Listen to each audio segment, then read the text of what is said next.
राधे राधे बंधुओं, बहुत स्वागत है आपका ज्योतिष धर्म चैनल पर। बंधुओं, आप सभी को शारदीय नवरात्र की मंगलमय शुभकामनाएं। बंधुओं, इस वीडियो में हम आपको बताएंगे नव दुर्गा की पहली शक्ति मां शैलपुत्री की प्रकट कथा।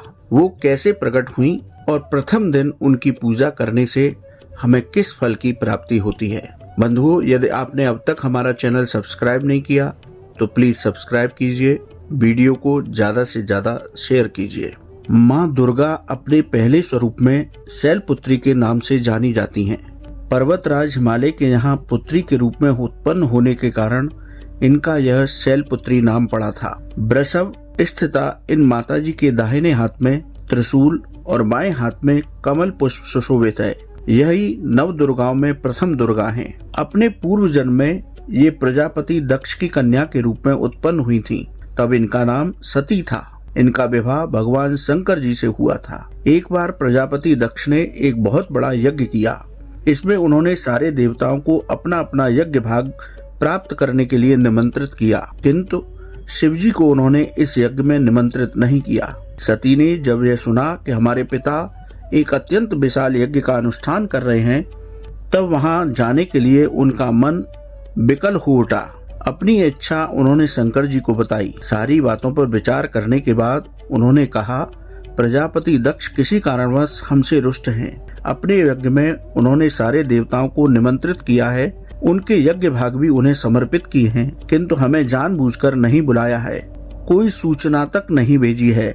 ऐसी स्थिति में तुम्हारा वहां जाना किसी भी प्रकार से श्रेयस्कर नहीं होगा। शंकर जी के इस उपदेश से सती जी को बोध नहीं हुआ। पिता का यज्ञ देखने वहां जाकर माता और बहनों से मिलने की उनकी व्यग्रता किसी प्रकार भी कम न हो सकी। उनका प्रबल आग्रह देखकर भगवान शंकर जी ने उन्हें वहां जाने की अनुमति दे दी। सती ने पिता के घर पहुंचकर देखा कि कोई उनसे आदर और प्रेम के साथ बातचीत नहीं कर रहा है। सारे लोग मुंह फेरे हुए हैं।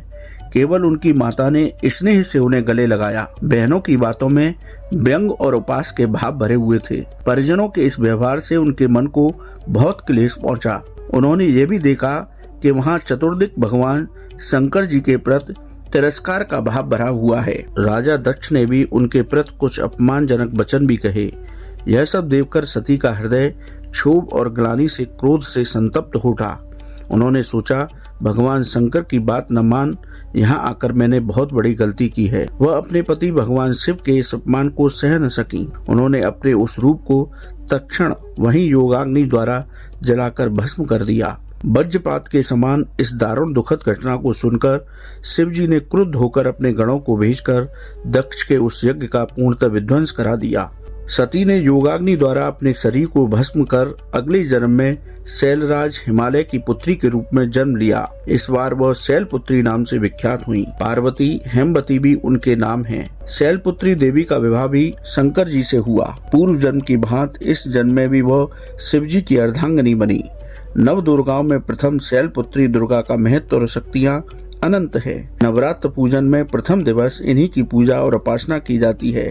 इस प्रथम दिन की उपासना में योगी अपने मन को मूलाधार चक्र में स्थित करते हैं। यहीं से उनकी योग साधना प्रारंभ होती है। नवरात्र के पहले दिन मां शैलपुत्री की उपासना करने से साधक को दैहिक, दैविक और भौतिक सभी सुखों की प्राप्ति होती है। विशेष रूप से यदि व्यक्ति पर कर्ज है या उसे बीमारियां परेशान कर रही हैं या शनि की किसी भी महादशा का प्रकोप उसके ऊपर चल रहा है, तो मां शैलपुत्री की उपासना करने से उसमें विशेष रूप से शांति प्राप्त होती है। आपको वीडियो कैसा लगा आप कमेंट बॉक्स में लिखें। यदि आपका कोई सवाल है तो आप उसको हमारे व्हाट्सएप नंबर पर लिखें, हम उसका जवाब अवश्य देंगे। जय माता दी।